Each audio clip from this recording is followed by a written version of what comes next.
Primeira audiência de conciliação entre trabalhadores da IESA e empresas termina com protesto e revolta. Empresa alegou falta de dinheiro para pagar salários e verbas rescisórias. Justiça determina que familiares das vítimas da Boate Kiss paguem pela limpeza dos objetos pessoais que estão sendo retirados.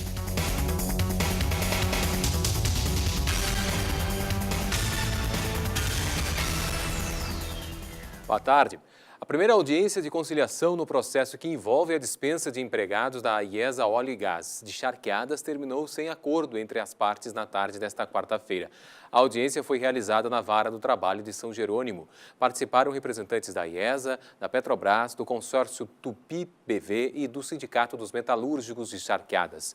O principal objetivo era garantir o pagamento do salário de novembro da primeira parcela do 13º salário.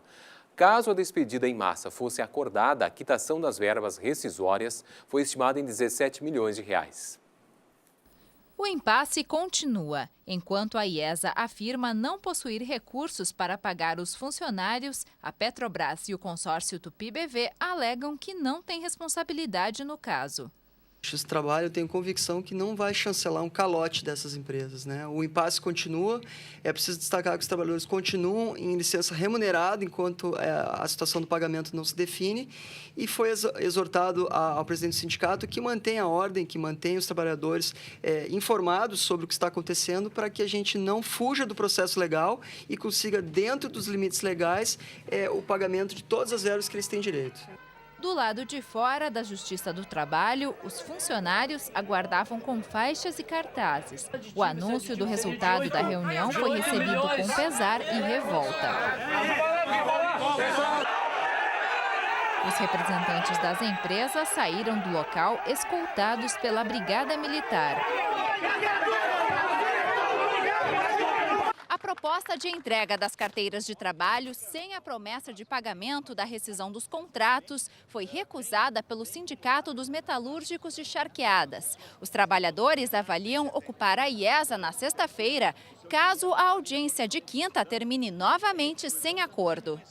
Frustrante, muito frustrante, demais. A gente esperava que pelo menos a Petrobras ou Tupi, já que somos todos brasileiros, e quem está representando, a princípio, e quem está envolvida nessa questão como contratante, como solidária, é a Petrobras, deveria pelo menos se sensibilizar e buscar recursos, sendo que eles têm recursos, mas se não tivesse, buscar recursos para resolver o problema desses trabalhadores aí que estão uma penúria completa. O relatório final da Comissão Estadual da Verdade será apresentado nesta tarde às 2h30 no Palácio Piratini. O grupo vai mostrar documentos da ditadura militar e depoimentos de ex-presos políticos do período. Além disso, fará recomendações para que o trabalho tenha continuidade. Entre os casos analisados estão o assassinato do deputado Rubens Paiva e a elucidação do atentado no Rio Centro. Todo o material será encaminhado à Comissão Nacional da Verdade com cópias ao Arquivo Público do Estado para acesso e consulta da população. Os familiares das vítimas da tragédia na Boate Kiss terão que pagar pela limpeza dos objetos pessoais encontrados no local. O responsável pelo processo criminal do caso, juiz Ulisses Fonseca Lousada, informou ainda que será necessário apresentar um plano de descontaminação à FEPAM em até 30 dias. E foi a Justiça que também garantiu a preservação do prédio, já que o administrador do imóvel planejava uma reforma. O local foi isolado com uma grande lona. Somente 8 homens com roupas especiais têm acesso ao prédio. Eles instalaram refletores e um equipamento para bombear o ar dentro da boate. Algumas partes da fachada foram retiradas, mas somente até 1,5 metro de altura. Quando chegou aqui o administrador do imóvel, nós começamos a conversar, eu perguntei para ele sobre o cronograma de trabalho dele, antes da FEPAM começar a parte dela. Daí ele me falou que faria a remoção desse tapume que está no passeio público e ia fazer um esforço imenso, porque teria que ser retirado toda a fachada para ser lavada e pintada. Segundo o advogado das famílias das vítimas, é fundamental manter o local como era no dia do incêndio. Se tirasse as madeiras de frente do prédio, tirasse o material de informação, de nome do boate, você descaracterizaria totalmente o prédio e seria desinteressante para nós para uma futura prova, para que se conseguisse provar que realmente existiu obstrução e também, principalmente, a mudança da fachada do prédio. Depois da decisão judicial, o administrador do prédio voltou atrás e garantiu que a frente vai ser preservada. Aquilo que sairá da fachada é aquilo que pode eventualmente prejudicar o trabalho das pessoas que ali estão. A parte mais afetada da boate era a que ficava perto do palco. Os escombros vão ser retirados, triturados e levados para um aterro especial que recebe resíduos químicos. Já os pertences das vítimas vão ser entregues aos familiares. Já foram encontrados mais de 400 objetos. O plano da empresa que administra o prédio era incinerar todos os objetos, mas a justiça ordenou a devolução. O engenheiro da FEPAM, que fiscaliza os trabalhos, fez a coleta. Basicamente, a gente separou calçados, muitos calçados, 366 pares de calçados, roupas, camisas, blusões, em torno de uns 38. Como foi para o senhor recolher esses objetos? É difícil, né? Porque a gente está convivendo com tudo isso. Então, uma tragédia que se abateu aqui. E, claro, tem todo um lado emotivo.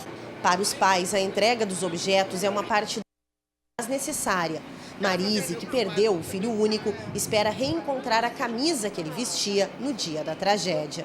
A gente quer, né?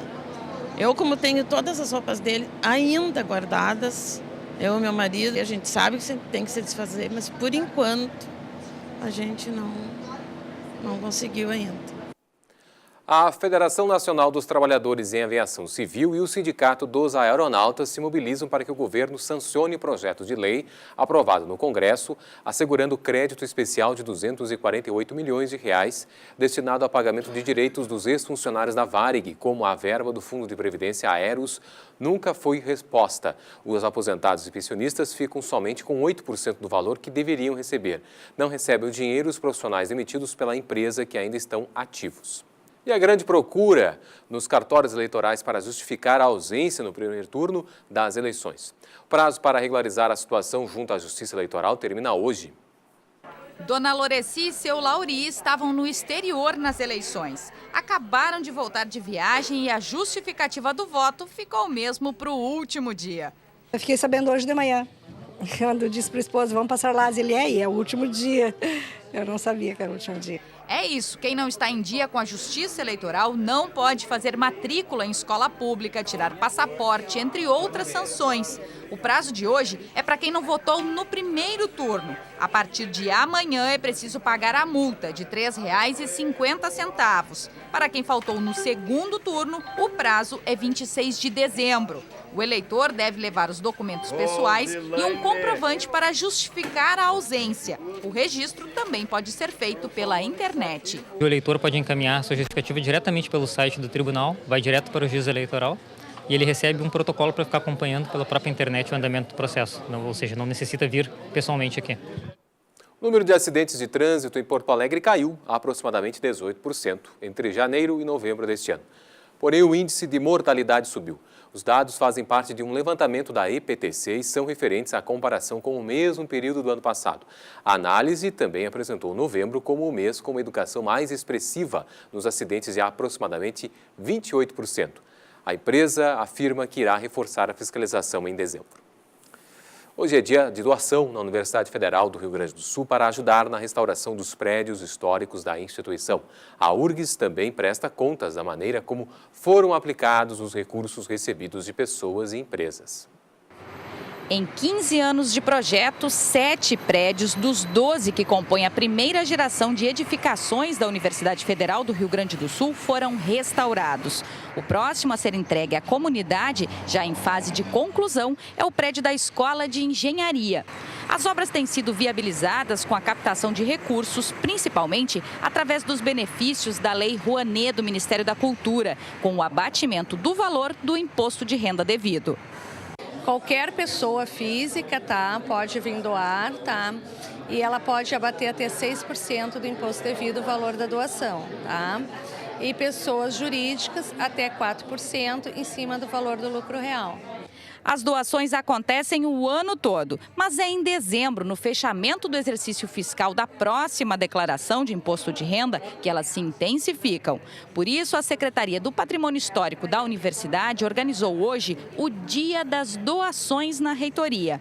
A arrecadação agora é para o restauro do mais antigo prédio da URGS, a Capelinha de São Pedro, de 1893, que fica em uma fazenda destinada a projetos de extensão e pesquisa da Faculdade de Veterinária e da Faculdade de Agronomia em Eldorado do Sul. Todos que visitam sempre tem muito, né, apreço por ela. Inclusive, um ex-diretor terminou casando lá, um outro professor também, né, nosso professor da nossa faculdade. Enfim, já aconteceram 2 ou 3, pelo menos uns 3 casamentos na tal de capela, né? Qualquer valor pode ser doado. Vale é a responsabilidade social, cultural e afetiva com esses prédios que contam um pouco da história de Porto Alegre e da educação no Rio Grande do Sul, mas também de muitas pessoas individualmente. O que fez 2 faculdades na URGS espera o dia da doação para colaborar. Uma espécie de retorno que deveria ser dado para a universidade como um todo. Afora o aspecto cultural, né, que é muito importante, muito relevante, que isso aí aumenta a nossa autoestima, né, como pessoas civilizadas, que gostam de cultura, que gostam de arte. A seguir você fica com o programa Estação Cultura, mais informações à tarde no TVE Notícias e depois no Jornal da TVE, segunda edição, às 7h30 da noite. Voltamos amanhã ao 12h30. Até lá.